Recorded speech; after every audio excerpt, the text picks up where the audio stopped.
দরিদ্রতা সপ্তম আকাশের এক ধনভাণ্ডারের নাম।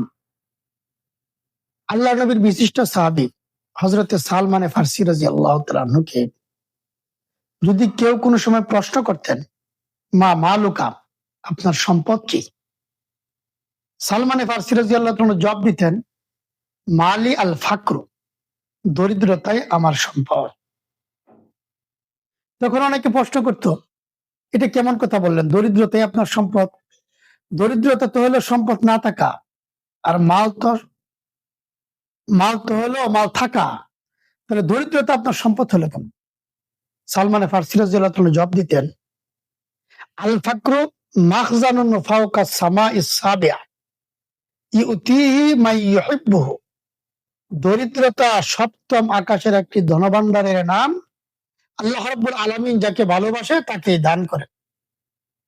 তাহলে সালমানে ফার্সি রাদিয়াল্লাহু তাআলার এই বক্তব্যের দ্বারা কি বোঝা গেল? দরিদ্রতা স্বাভাবিক কোনো জিনিস না, আল্লাহ অনেক বড় নিয়ামত।